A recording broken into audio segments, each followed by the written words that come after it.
Praise the lord. అమ్మాయికి కూర్చోండి అందరూ.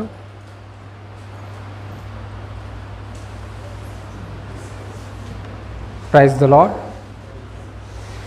బైబిల్ పాత నిబంధన ఆదికాండం నుండి ప్రకటన గ్రంథం వరకు ఎన్ని కాలాలను సూచిస్తుంది?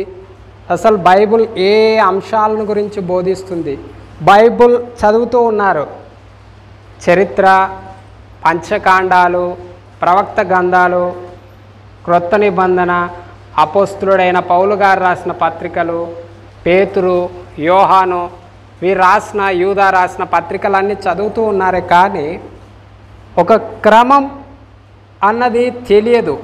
ఏ ప్రవక్త ఏ రాజు కాలంలో ప్రవచించాడు అన్న విషయం తెలియదు. బైబిల్ పైన ఒక అవగాహన నేను ఈ యొక్క సందర్భంలో మీకు ఇవ్వాలని ఆశపడుతూ ఉన్నాను. ఎవరైనా మనల్ని బైబిల్ అంటే ఏంటి, అసలు మీరు క్రైస్తవులు కదా, బైబిల్ అన్నది కొంచెమైనా నేర్చుకున్నారా, బైబిల్ ఏం చెప్తూ ఉంది, బైబిల్ ఆదికాండం నుండి ప్రకటన గ్రంథం వరకు ఎన్ని కాలాలను సూచిస్తుంది, ఏం బోధిస్తుంది అని చెప్పి అడిగితే మనము అసలు దేవుని యొక్క వాక్యము ఏదో కొంత అవగాహన లేకోకుండా జీవిస్తే దేవుని యొక్క వాక్యాన్ని ఇతరులకు బోధించే విషయంలో మనము సరైన విధానంలో బోధించలేం. బైబిల్ పండితులైన వారు మరి ఆదికాండం 1వ అధ్యాయం నుండి ప్రకటన గ్రంథం వరకు కూడా 3 భాగాలుగా విభజిస్తూ వచ్చారు. మొట్టమొదటిది ఏంటంటే మరి పితరుల కాలం. పితరుల కాలము అనంటే ఎక్కడి నుంచి ఎక్కడి వరకు అనంటే ఆదికాండము 1వ అధ్యాయం నుండి నిర్గమాకాండము 19వ అధ్యాయం వరకు. నిర్గమాకాండం 20వ అధ్యాయం కదా, ధర్మశాస్త్రం 10 ఆజ్ఞలు ఉన్నాయి. నిర్గమాకాండం 20వ అధ్యాయం వరకు పితరుల కాలము అనంటే అది మనస్సాక్షి యుగంగా దేవుడు దాన్ని సూచిస్తూ ఉన్నాడు. అయితే నిర్గమాకాండము 20వ అధ్యాయం నుండి యేసుక్రీస్తు ప్రభువారు వచ్చి తిరిగి ఆరోహణమయ్యేదాకా ఎప్పటి వరకు? అపోస్తుల కార్యాలు 1వ అధ్యాయం వరకు. అపోస్తుల కార్యాలు 1వ అధ్యాయం వరకు ధర్మశాస్త్ర కాలంగా సూచిస్తూ ఉన్నాం. అయితే అపోస్తుల కార్యాలు 2వ అధ్యాయం నుండి తిరిగి యేసుక్రీస్తు ప్రభువారు తిరిగి వచ్చేంత వరకు 2వ రాకడ వరకు కూడా సంఘకాలాన్ని సూచిస్తూ ఉంది. సంఘకాలాన్ని సూచిస్తూ ఉంది. అయితే 4వదిగా ఇప్పటికి ఎన్ని కాలాలు అయినాయి? 3 కాలాలు అయినాయి. 1 పితరుల కాలం, 2 ధర్మశాస్త్ర కాలం, 3 సంఘకాలం. చెప్పండి, ఊకే చూస్తూనే ఉన్నారు. మీకు అర్థమవుతుందా నేను చెప్పేది? అర్థమవుతుందా? మనము ఏదైనా బైబిల్ చెప్పాలి అని అంటే ఎవరైనా అడిగినప్పుడు బైబిల్ గురించి కొంత అవగాహన అన్నది నేర్చుకోవాలి కదా. ఇంకా ఎంతకాలం ఇలాగా ఊకే ఆరాధన బలవర్తమానం వినేసి వెళ్ళిపోతారు? మనము దేవుని యొక్క వాక్యాన్ని నేర్చుకునే విషయంలో శ్రద్ధ కలిగి ఉండాలి. బైబిల్ అన్నది ఎంతో ప్రశస్తమైంది. అది సర్వ సృష్టికర్త అయిన దేవుని మాటలు, సృష్టికర్త అయిన దేవుని యొక్క హృదయము. అది దేవుని యొక్క హృదయాన్ని మానవుల చేతిలో ఉంచాడు. దేవుని యొక్క హృదయాన్ని వాక్యంగా మార్చి మానవుల చేతిలో దేవుడు ఉంచాడు. అలాంటి దేవుని యొక్క మాటలను, సర్వ సృష్టికర్త అయిన దేవుని యొక్క వాక్కును మనం నేర్చుకోవాలి. అంతే కదా, నేర్చుకోవాలా కాదా? ఖచ్చితంగా నేర్చుకోవాలి. ఇప్పుడు వరకు మనం ఏం చూస్తూ వచ్చాము? 3 కాలాలు చూస్తూ వచ్చాం. పితరుల కాలము, ధర్మశాస్త్ర కాలము, సంఘకాలం. సంఘకాలం ఎప్పటి వరకు? యేసుక్రీస్తు 2వ రాకడ వరకు. యేసుక్రీస్తు 2వ రాకడ వరకు. 4వది ఏదంటే 1000 ఏళ్ల పరిపాలన కాలం. యేసుక్రీస్తు ప్రభువారు 2వ రాకడ తర్వాత శత్రువైన సాతానును, అంత్యక్రీస్తును, అబద్ధ బోధకుణ్ణి, అంత్యక్రీస్తును, క్రూరముఖాన్ని, శత్రువైన సాతానును ముగ్గురిని ఓడించి శత్రువైన సాతానును 1000 ఏళ్ళు చెరసాలలో బంధించి, ఇది ప్రకటన గ్రంథంలో ఉంటుంది 19-20 అధ్యాయాల్లో. అంత్యక్రీస్తును శత్రువైన సాతానును 1000 ఏళ్ళు చెరసాలలో బంధించి 1000 ఏళ్ళు ఈ భూమి మీద యేసుక్రీస్తు ప్రభువారు పరిపాలన చేస్తారు.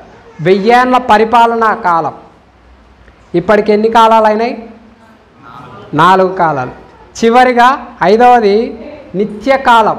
నిత్య రాజ్యంలో, పరలోక రాజ్యంలో యుగయుగాలు శాశ్వతంగా జీవించే ఆ కాలం. ఇప్పటికి మనం ఎన్ని నేర్చుకున్నాం?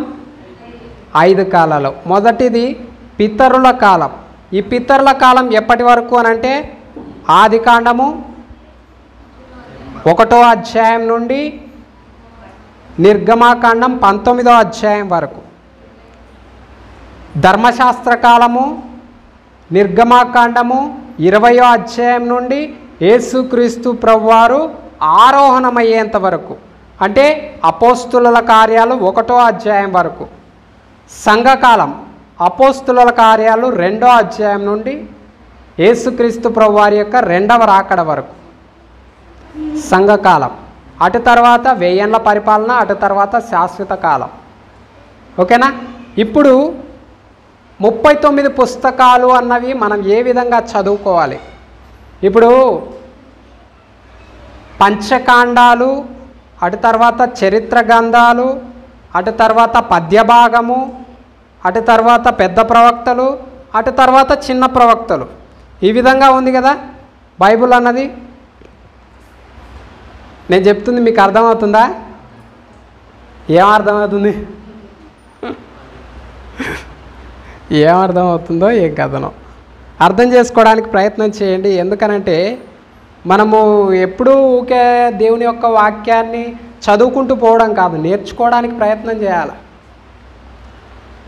పంచకాండాలు అన్నవి ఆదికాండం, నిర్గమకాండం, లేవికాండం, సంఖ్యాకాండం, ద్వితీయోపదేశకాండం. తర్వాత చరిత్ర గ్రంథాలు అవి 12. చరిత్ర గ్రంథాల్లో యెహోషువ, న్యాయాధిపతులు, రూతు, 1వ సమూయేలు, 2వ సమూయేలు, తర్వాత 1వ రాజులు, 2వ రాజులు, 1వ దినవృత్తాంతాలు, 2వ దినవృత్తాంతాలు, ఎజ్రా, నెహెమ్యా, ఎస్తేరు. తర్వాత పద్యభాగము యోబు, కీర్తన, సామెతలు, ప్రసంగి, పరమగీతాలు. తర్వాత పెద్ద ప్రవక్తలు యెషయా, ఇర్మియా, విలాపవాక్యములు, యెహెజ్కేలు, దానియేలు. తర్వాత చిన్న ప్రవక్తలు కూడా 12 మంది ఉన్నారు. ఒకసారి బైబిల్ తెరవండి. ఆదికాండము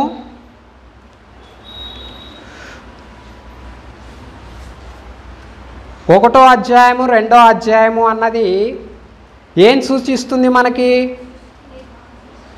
దేవుని యొక్క సృష్టి, 6 దినాల దేవుని పని, 7వ దినాన విశ్రాంతి, మానవుని, తర్వాత మానవునితో సహవాసం ఆదికాండం మొదటి 2 అధ్యాయాల్లో కనపడుతుంది. 3వ అధ్యాయంలో ఏం కనపడుతుంది? పాపం ప్రారంభం కావడం కనపడుతుంది. 3వ అధ్యాయంలో ఏం కనపడుతుంది? పాపం ప్రారంభం కావడం కనపడుతుంది. 4వ అధ్యాయంలో ఏం కనపడుతుంది? కయీను, హేబేలు యొక్క సంఘటన కనపడుతుంది. 5వ అధ్యాయంలో ఆదాము యొక్క వంశావళి కనపడుతుంది. 6వ అధ్యాయంలో నరుల యొక్క పాపం విస్తరించడం కనపడుతూ ఉంది. 6వ అధ్యాయంలో ఏం కనపడుతుంది? 6వ అధ్యాయం 12వ వచనం చదవండి ఒకసారి. దేవుడు భూలోకమును చూచినప్పుడు అది చెడిపోయి ఉండెను. భూమి మీద సమస్త శరీరులు తమ మార్గమును చెరిపివేసుకొని ఉండిరి. చాలండి.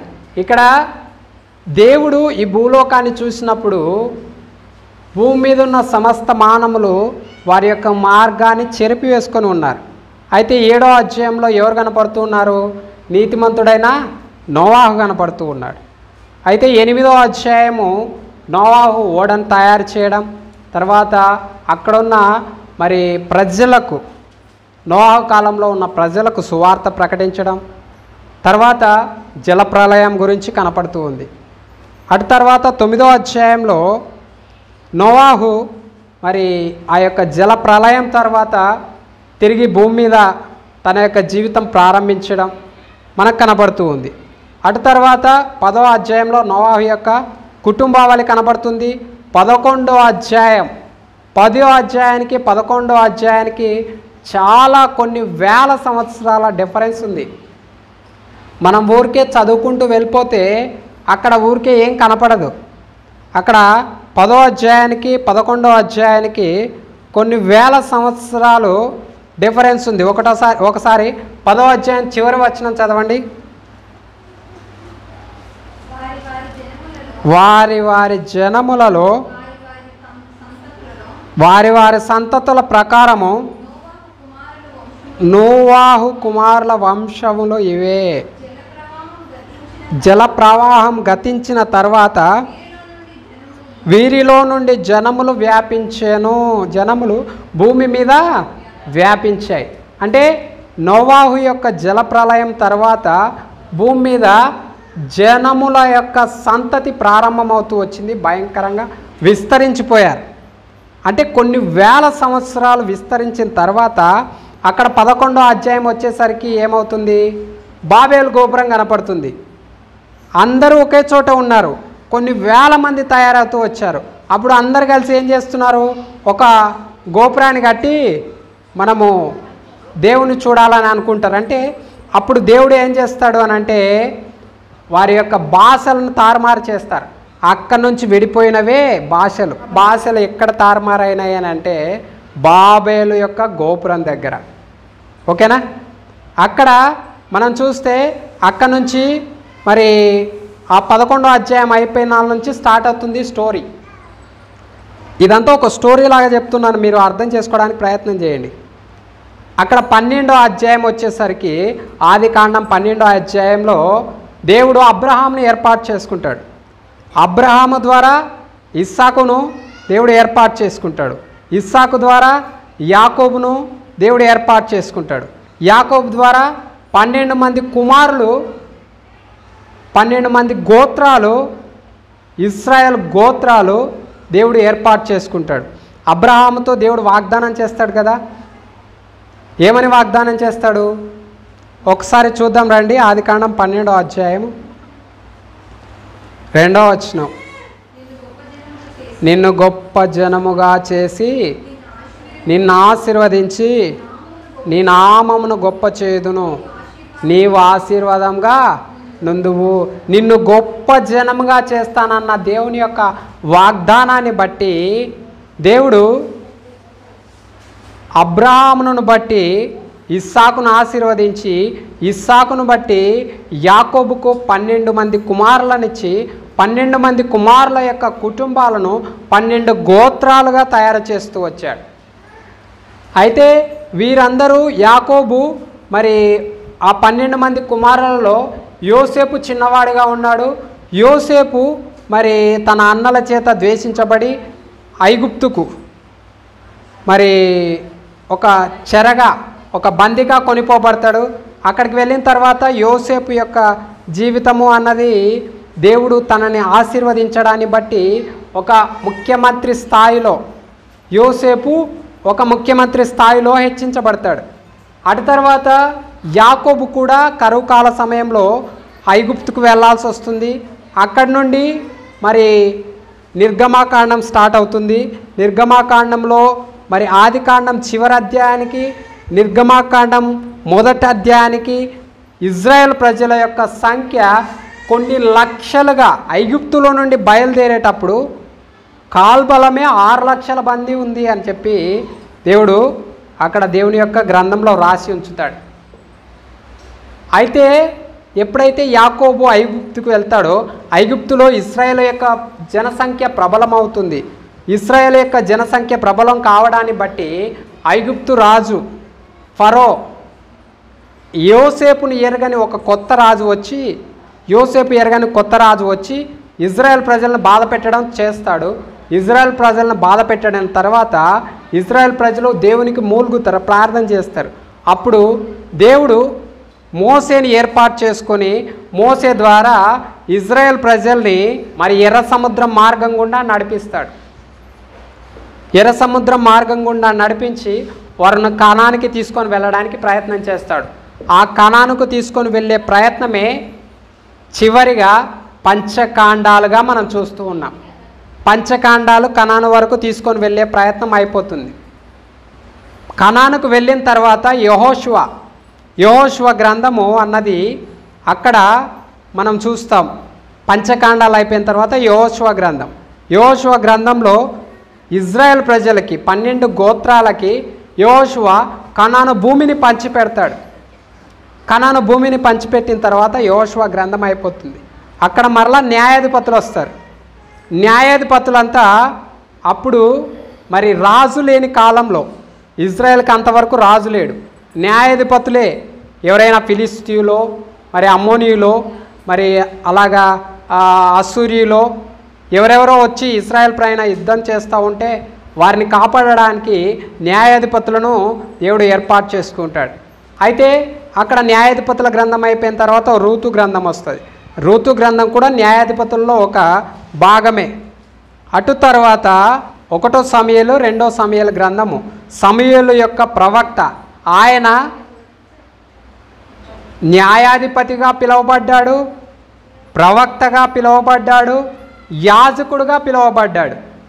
సమూయేలు 3 పరిచర్యలు చేస్తూ వచ్చాడు. అన్న ఒకసారి చూడండి, వినడానికి ప్రయత్నం చేయండి. అసలు ఇది చెప్పాలంటే చాలా కష్టం, కానీ నేను అవన్నీ మీకు ఎందుకు చెప్తూ ఉన్నానంటే బైబిల్ పైన మీరు ఒక అవగాహన తెచ్చుకుంటే బాగుంటుందని చెప్పి. తెచ్చుకోండి దయచేసి. చివరి కాలంలో ఉన్నాం మనం. దేవుని యొక్క వాక్యం నేర్చుకోకపోతే చాలా కష్టం. సమూయేలు దేవునికి 3 పరిచర్యలు చేస్తూ వచ్చాడు. 1 న్యాయాధిపతిగా, 2 ప్రవక్తగా, 3 యాజకుడిగా చేస్తూ వచ్చాడు. అటు తర్వాత సమూయేలును మరి అక్కడున్న ఇజ్రాయెల్ ప్రజలందరూ సమూయేలు చనిపోయేటప్పుడు, సమూయేలు నువ్వైతే బాగానే మాకు న్యాయాధిపతిగా ఉండవు, ప్రవక్తగా ఉండవు, యాజకుడిగా ఉండవు, కానీ నీ కుమారులు అంత మంచి వాళ్ళు కాదు, మాకు ఒక రాజు కావాలన్నారు. అప్పుడు రాజుల కాలం స్టార్ట్ అయింది. రాజుల కాలం, యునైటెడ్ కింగ్డమ్స్ అంటే 3 రాజులు, సౌలు, తర్వాత దావీదు, తర్వాత సొలొమోను. వీరు 3 40 40 40 3 నాళ్ళ 120 120 సంవత్సరాలు ఐక్యరాజ్యాన్ని, అంటే యూదా ఇశ్రాయేలు కలిసి ఉన్న ఐక్యరాజ్యాన్ని 12 గోత్రాలను 3 రాజులు పరిపాలన చేస్తూ వచ్చారు. ఈ 3 తర్వాత ఇజ్రాయేల్ రాజ్యము అన్నది 2 భాగాలుగా చీలిపోయింది. 3 కాలాలుగా విభజించుకోవచ్చు. ఈ 3 కాలాలు ఏంటంటే చెరకు ముందు, చెరలో, చెర తర్వాత. ఈ ప్రవక్తల గ్రంథాలు అన్నవి ఎప్పటి నుంచి స్టార్ట్ అవుతూ వచ్చాయనంటే, రాజ్యము, ఇజ్రాయెల్ రాజ్యము 12 గోత్రాలు, 10 గోత్రాలు ఒక దిక్కు, యెరోబాము, రెహబాము, ఈ 2 రాజులు ఎప్పుడైతే పరిపాలించడం మొదలు పెడుతూ వచ్చారో అప్పుడు ప్రవక్తల యొక్క గ్రంథాలు స్టార్ట్ అయ్యాయి. చెరకు ముందు అంటే ఇజ్రాయెల్ రాజ్యం విడిపోయిన తర్వాత ఏ ప్రవక్తలు ప్రవచించారో మనం చూసుకొని, వాటిని ఏ రాజుల కాలంలో ఉన్నారో చూసుకొని అప్పుడు ఆ ప్రవక్తల గ్రంథాలు చదువుకుంటే మనకు బైబిల్ పైన ఒక అవగాహన వస్తుంది. అంతేగాని మనము చదువుకుంటూ వెళ్ళిపోతే మనకు అవగాహన రాదు. అయితే ఇక్కడ బైబిల్ ఏ విధంగా చదవాలి అన్నదానికి నేను కొన్ని విషయాలు చెప్తాను. పితరుల కాలము అని ఫస్ట్ చెప్పుకున్నాం కదా. పితరుల కాలంలో ఏ ఏ గ్రంథాలు చదువుకోవాలి అని అంటే, పితరుల కాలంలో ఆదికాండము, యోబు గ్రంథం. యోబు గ్రంథం ఎక్కడన్నా పద్య భాగంలో ఉంది, అంటే కీర్తనల గ్రంథానికి ముందు ఉంది. అది ఇక్కడ ఆదికాండం తర్వాత ఏ విధంగా చదువుకోవాలనొచ్చు. యోబు గ్రంథము ఆదికాండం తర్వాతే చదవాలి. ఎందుకు అనంటే యోబు యొక్క జీవించిన జీవిత కాలాన్ని మనం చూడొచ్చు. యోబు జీవిత కాలాన్ని మనం చూస్తే, యోబు ఎన్ని సంవత్సరాలు బ్రతికాడు అన్నది చూస్తే దాని తర్వాత మనము ఏ విధంగా ఆలోచన చేయాలి, ఎక్కడ పితరుల కాలంలో ఏ విధంగా చదవాలనేది అర్థమవుతుంది. యోబు గ్రంథం 42వ అధ్యాయం 16వ వచనం చదవండి.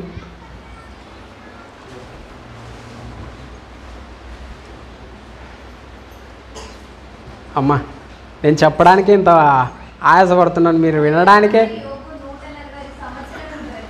ఎన్ని సంవత్సరాలు? అటు తర్వాత యోబు 140 సంవత్సరాలు బ్రతికాడు.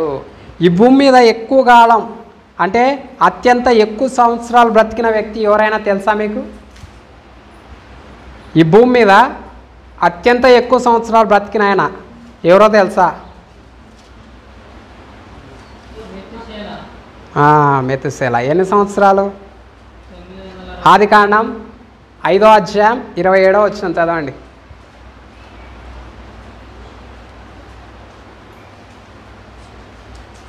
మెతుషేల దినములన్నీ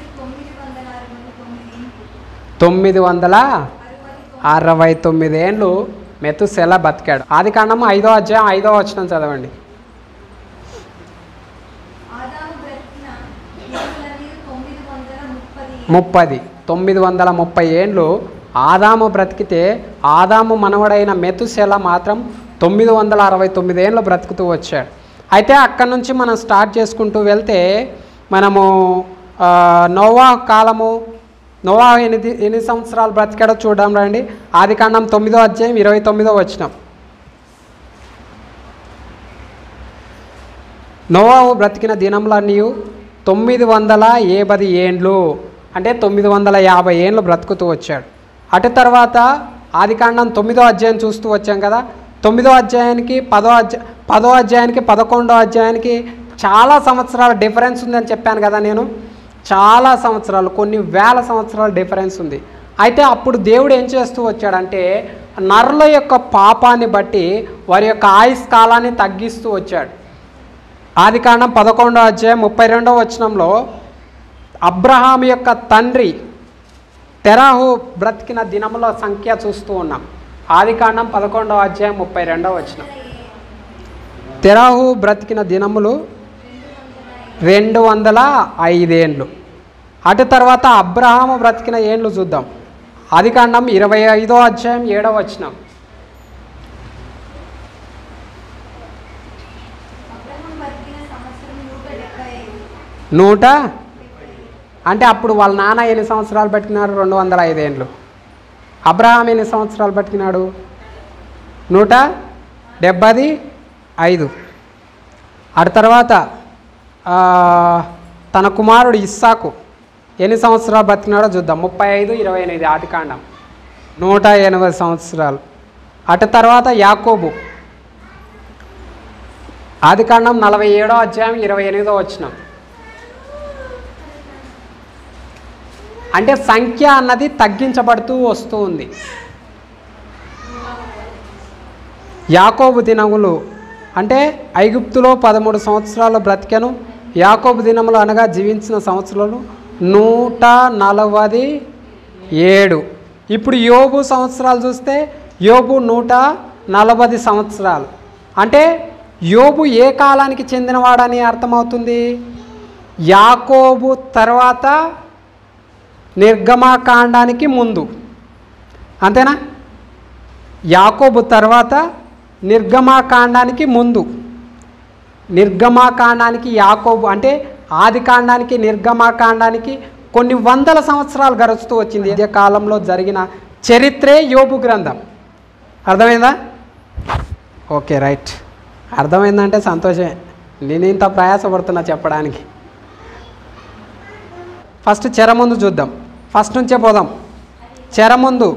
చెరముందు ప్రవక్తలు యూదులకి యెషయా, యోవేలు, మీకా, ఇర్మియా, హబక్కుకు, జఫన్యా, విలాపవాక్యములు, ఇర్మియా ప్రవక్తలు యూదా వారికి చెరకు ముందు ప్రవచనాలు ప్రవచిస్తూ వచ్చారు. చెరకు ముందు ఇశ్రాయేల్ వారికి ఆమోసు, హోషియా. చెరకు ముందున్న ప్రవక్తలు చెరకు తీసుకొని పోబడుతూ వచ్చారు కదా.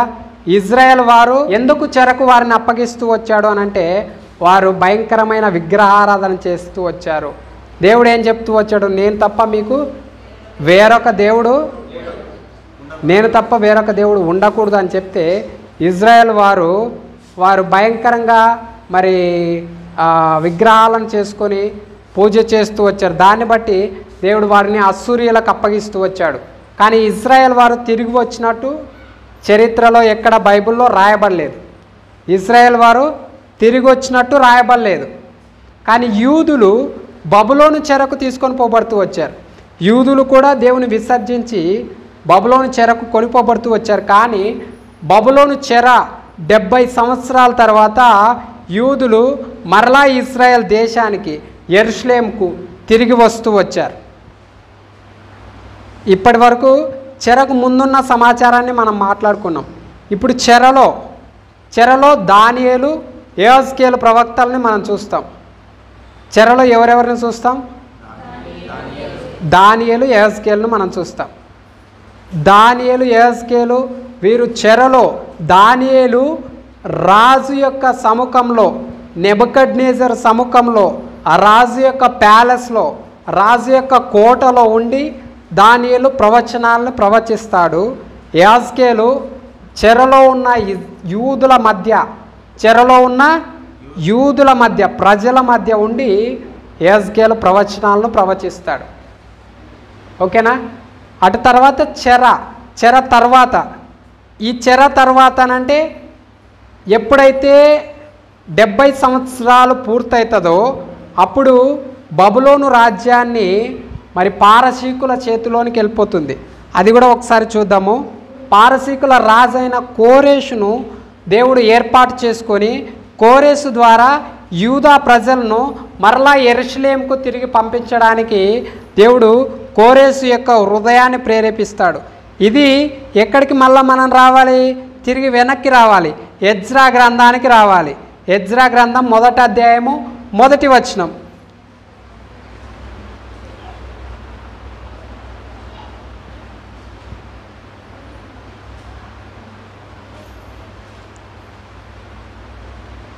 పారసీక రాజైన కోరేషు ఏలుబడిలో 1వ సంవత్సరమందు ఇర్మియా ద్వారా పలకబడిన తన వాక్యమును నెరవేర్చుటకై యెహోవా పారసీక దేశపు రాజైన కోరేషు మనస్సును ప్రేరేపింపగా అతడు తన రాజ్యమందంతటా చాటింపు వేయించి ప్రాతమూలముగా ఇట్లు ప్రకటన చేయించెను. రెండవ వచనంలో చివరి భాగం, యెరూషలేములో తనకు మందిరమును కట్టించమని నాకు ఆజ్ఞాపించి ఉన్నాడని చెప్పి యెహోవా దేవుడు యెరూషలేములో తన మందిరాన్ని కట్టించమని నాకు చెప్పి ఉన్నాడు అని చెప్పి యూదా ప్రజలను యెరూషలేముకు పంపిస్తాడు. చెర నుండి తిరిగి వచ్చిన తర్వాత వాళ్ళు ఏం చేస్తారు అని అంటే అక్కడ మొదటి ఎజ్రా 2-3 అధ్యాయాల్లో అక్కడికి వచ్చిన తర్వాత ఆ యెరూషలేములో బబులోను రాజు చెర కొనిపోయేటప్పుడు యెరూషలేం మందిరాన్ని, సొలొమోను కట్టించిన యెరూషలేంలో దేవుని యొక్క దేవాలయాన్ని పడగొడతాడు కదా, నాశనం చేస్తాడు కదా. ఆ దేవాలయాన్ని వీళ్ళు కోరేసు రాజు పరిపాలనలో తిరిగి వచ్చిన యూదా ప్రజలు పునాది వేస్తారు. పునాది వేసిన తర్వాత ఆగిపోతుంది. అప్పుడు మరలా ప్రవక్తలు వస్తారు. మరలా ఏ ప్రవక్తలు వస్తారు అని అంటే ఇంతవరకు మనము చెర ముందు ప్రవక్తలను చూస్తూ వచ్చాం కదా, ఇప్పుడు చెర తర్వాత ప్రవక్తలను చూద్దాం. ఇక్కడే ఎజ్రా గ్రంథము 5వ అధ్యాయము 1వ వచనం.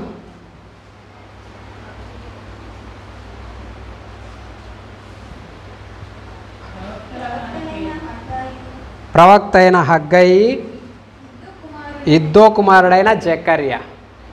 వీళ్ళు ఏం చేస్తూ ఉన్నారనంటే దేవుని మందిరాన్ని కట్టుకోమని కోరేసు రాజు దేవుని చేత ప్రేరేపించబడి వారిని తిరిగి యూదా దేశానికి, అంటే వారున్న చెర నుండి విముక్తులను చేసి పోయి మీ దేవుని మందిరాన్ని కట్టుకోపోండి అని పంపిస్తే వాళ్ళు పునాదులు వేసి పెట్టి మళ్ళీ పోయి వాళ్ళ ఇండ్లు కట్టుకుంటూ ఉన్నారంట. ఏం చేస్తున్నారు? వాళ్ళ ఇండ్లు కట్టుకుంటున్నారు. మనం అంతే కదా, మన పనులు మనం ఫస్ట్ చేసుకుంటుంటాం, దేవుని పని తర్వాత. ఈరోజు నాకు చాలా బాధ అనిపించింది ఏంటంటే అసలు మా మందిరంలోనైతే 9:30-10 గంటలకే స్టార్ట్ అవుతాయి. ఈడ 11 అయినా కూడా ఎవరు రాలే. చాలా బాధ అనిపించింది. అంటే మనం ఫస్ట్ మన పనులన్నీ చూసుకుంటాం, మన పనుల తర్వాతే దేవుని పని. మన ఫస్ట్ ప్రయారిటీ అన్నది దేవునికి ఇవ్వాలి. దేవునికి ఇచ్చిన తర్వాతే మన పనులు మనం చేసుకుంటే ఖచ్చితంగా ఒక అద్భుతమైన ఆశీర్వాదాన్ని దేవుడు మనకిస్తాడు. అయితే వీళ్ళు ఏం చేశారనంటే ఫస్ట్ దేవుని మందిరాన్ని కట్టుకోమని కోరేసు పంపిస్తే వీళ్ళు అక్కడికి వెళ్ళిన తర్వాత మందిరం పని పునాది వేసినారు. పునాది వేసిన తర్వాత ఆపేసి పోయి వాళ్ళ ఇండ్లు కట్టుకుంటున్నారు. ఇది ఎక్కడుంది? ఇప్పుడు మనం ఇక్కడ హగ్గయి గ్రంథం జకర్యా గ్రంథము చదువుతూ వచ్చాం కదా. ఇప్పుడు జకర్యా గ్రంథానికి రండి, హగ్గయి గ్రంథానికి రండి. హగ్గయి గ్రంథము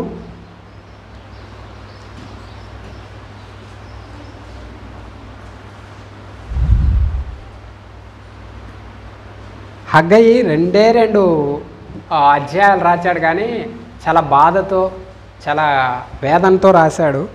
హగ్గయి గ్రంథం 1వ అధ్యాయం 4వ వచనం. ఈ మందిరం పాడై ఉండగా మీరు సరంబి వేసిన ఇండ్లలో నివసించుటకు ఇది సమయమా. వీళ్ళు ఏం చేస్తున్నారంట, దేవుని మందిరము పాడైపోయింది, పడగొట్టినారు.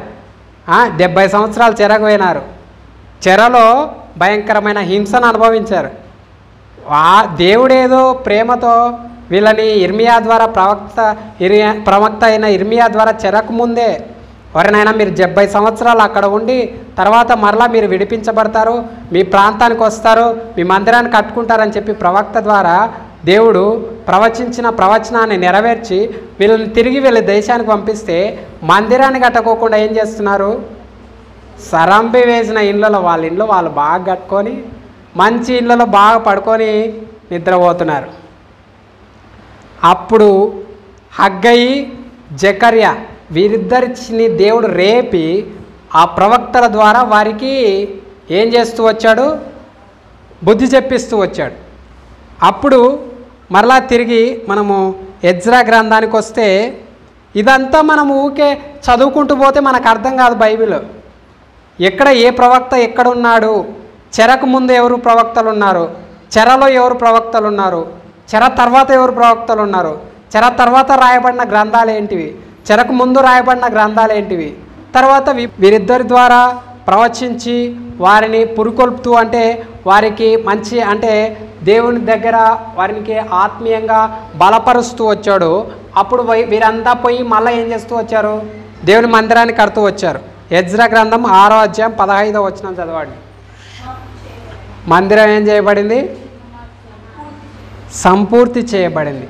ఎప్పుడైతే హగ్గయి జకర్యా దేవుని చేత ప్రేరేపించబడిన వారై మరి అక్కడికి వచ్చి మీరు మీ ఇండ్లను కట్టుకోవడానికి కాదు దేవుని మందిరాన్ని కట్టడానికి అని చెప్పి వారు మరి బోధిస్తూ వచ్చారు. అప్పుడు తిరిగి మరలా కట్టడం ప్రారంభించి దేవుని యొక్క మందిరం పని పూర్తి చేస్తూ వచ్చారు. అటు తర్వాత ఎస్తేరు గ్రంథం జరుగుతుంది, అటు తర్వాత నెహెమ్యా గ్రంథం జరుగుతుంది, అటు తర్వాత మలాకి, నెహెమ్యా తర్వాత చివరిగా మలాకి. అంతే, పాత నిబంధన ఇది, చరిత్ర అక్కడి వరకే. డేట్స్ చెప్పాలంటే ఇప్పుడు చాలా టైం పడుతుంది, ఇంకొకసారి ఎప్పుడైనా వచ్చినప్పుడు డేట్స్ చెప్తా, టైం చెప్తా. అంటే డేట్ ఏంది, ఆదికాండం 1వ అధ్యాయం నుండి మలాకి వరకు ఏ రాజు ఏ టైంలో ఏ సంవత్సరంలో పరిపాలన చేస్తూ వచ్చాడు, ఏ ప్రవక్త ఏ సంవత్సరంలో ప్రవచిస్తూ వచ్చాడు, ఈ టైమింగ్స్ కూడా చెప్తాను. ఈ టైమింగ్స్ అన్నది మలాకి వచ్చేసరికి 400 క్రీస్తు పూర్వం 430 సంవత్సరాలకు 425 సంవత్సరాలకు పూర్తి చేయబడుతుంది మలాకి. అటు తర్వాత 400 చీకటి కాలం, 400 సంవత్సరాలు మలాకి తర్వాత చీకటి కాలం అన్నది జరుగుతుంది. ఆ చీకటి కాలం తర్వాత యేసుక్రీస్తు ప్రభువారి జన్మ జరుగుతుంది. యేసుక్రీస్తు ప్రభువారి యొక్క 33.5 సంవత్సరాల యొక్క జీవితము మత్తయి, మార్కు, లూకా, యోహాను సువార్తల్లో రాయబడుతుంది. ఆ తర్వాత అపోస్తుల కార్యాల నుండి మరి అపోస్తులుడైన పౌలు గారు రాసిన పత్రికలు మనం చూస్తాం. అటు తర్వాత మరి పేతురు, యాకోబు, తర్వాత యోహాను, తర్వాత ప్రకటన, యూదా, ఈ పత్రికలు మనం చూస్తాం.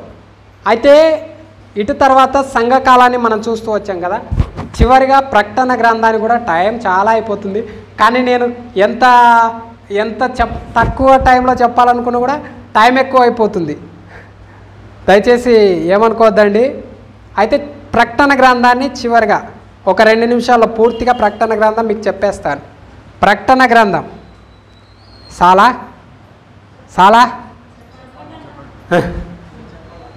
ప్రకటన గ్రంథం 1వ అధ్యాయము అన్నది దేవుని యొక్క ప్రత్యక్షతను సూచిస్తుంది. ప్రకటన గ్రంథం 1వ అధ్యాయము దేవుని యొక్క ప్రత్యక్షతను, దేవుని యొక్క మహిమను, దేవుని యొక్క ఔన్నత్యాన్ని బోధిస్తుంది. 2-3 అధ్యాయాలు వచ్చేసి సంఘము చివరి కాలంలో, అంత్యకాలంలో సంఘం ఏ విధంగా ఉంటుంది అనే దాని గురించి ప్రకటన గ్రంథం 2-3 అధ్యాయాలు బోధిస్తుంది. తర్వాత 4-5 అధ్యాయాలు సంఘం పరలోకానికి ఎత్తబడిన తర్వాత పరలోకంలో దేవునితో సంఘం ఏ విధంగా ఉంటుంది అన్న దాని గురించి వర్ణిస్తుంది. అటు తర్వాత 6 నుండి 19 అధ్యాయాల వరకు 6 నుండి 19 అధ్యాయాల వరకు 7 ఏళ్ల శ్రమల కాలాన్ని సూచిస్తుంది. 6 నుండి మరలా అదే 6 నుండి 19 అధ్యాయాల కాలంలో 6 నుండి 11 అధ్యాయాల వరకు 3.5 శ్రమల కాలం. 12 నుండి 19 అధ్యాయాల వరకు 3.5 మహాశ్రమల కాలం. ఈ 7 ఏళ్ల శ్రమల కాలంలో సంఘము మధ్యాకాశానికి ఎత్తబడుతుంది. సంఘం మధ్యాకాశానికి ఎత్తబడి అక్కడ మధ్యాకాశంలో 7 ఏళ్ల పెళ్లి విందు జరుగుతుంది. అంటే పెళ్లి విందు అంటే అక్కడ ఏదో భోజనాలు పెట్టరు, కానీ అక్కడ వధువు సంఘము అంటే ఇక్కడ వధువుగా సిద్ధపరిచిన కన్యక అయిన సంఘము క్రీస్తు అనే పెళ్లి కుమారుణ్ణి సందర్శించుకుని కలుసుకుని అక్కడ దేవుడు మన యొక్క విశ్వాస జీవితానికి కావాల్సిన బహుమానాలను, మహిమా కిరీటాన్ని విశ్వాసానికి ప్రతిఫలంగా ఇవ్వడం మనం చూస్తాం. అటు తర్వాత మరి 7 ఏళ్ళు ఇక్కడ శ్రమకాలం అయిపోయిన తర్వాత దేవుడు ఈ భూమి మీదకి ఒలీవ కొండ మీదకి దిగడం మనం చూస్తాం. ఒలీవ కొండ మీదకి అయితే ఒలీవ కొండ మీదకి దేవుడు దిగిన తర్వాత అక్కడ హరమగిద్యోను యుద్ధం అనేది జరుగుతుంది. హరమగిద్యోను యుద్ధము జరుగుతుంది. ఆ హరమగిద్యోను యుద్ధంలో అంత్యక్రీస్తు, క్రూరమృగం, శత్రువైన సాతాను ఈ ముగ్గురిని యేసుక్రీస్తు ప్రభువారు ఓడించి శత్రువైన సాతానును 1000 ఏళ్ళు చెరసాలలో బంధిస్తాడు. అంత్యక్రీస్తును, క్రూరమృగాన్ని తీసుకుపోయి నిత్య నరకాగ్నిలో వేసేస్తాడు. అటు తర్వాత మరి 1000 ఏళ్ళు యేసుక్రీస్తు ప్రభువారు ఈ భూమి మీద 1000 ఏళ్ళ పరిపాలన జరిగిస్తాడు. 1000 ఏళ్ళ తర్వాత యేసుక్రీస్తు ప్రభువారి 1000 ఏళ్ళ పరిపాలన అయిపోయిన తర్వాత, వింటున్నారమ్మా, యేసుక్రీస్తు ప్రభువారి 1000 ఏళ్ళ పరిపాలన అయిపోయిన తర్వాత శత్రువైన సాతాను విడిపించబడతాడు. శత్రువైన సాతాను విడిపించబడిన తర్వాత మరలా గోగుమాగోగు యుద్ధం జరుగుతుంది. గోగుమాగోగు యుద్ధంలో కూడా యేసుక్రీస్తు ప్రభువారు శత్రువైన సాతానును ఓడించి వాడిని తీసుకొని వెళ్ళి నిత్య నరకాగ్నిలో వేస్తాడు. వానితో పాటు వాని సహచరులందరినీ తీసుకొని వెళ్ళి నిత్య నరకాగ్నిలో వేసేస్తాడు. అంటే పడిపోయిన దేవదూతలందరినీ నిత్య నరకాగ్నిలో వేసేస్తాడు. అక్కడ ధవల సింహాసనం యొక్క తీర్పు జరుగుతుంది. ధవల సింహాసనం తీర్పు తర్వాత ఈ యొక్క పంచవేంద్రములు అంటే ఈ యొక్క సూర్యుడు, భూమి, చంద్రుడు, ఆకాశము, నక్షత్రాలు అన్నీ లయమైపోతాయి. అటు తర్వాత నూతన యెరూషలేము అంటే కొత్త భూమి, కొత్త ఆకాశము, కొత్త భూమి అన్నది అక్కడ ప్రారంభమవుతుంది. ఇది ప్రకటన గ్రంథం యొక్క పూర్తి వివరణ. ఓకేనా?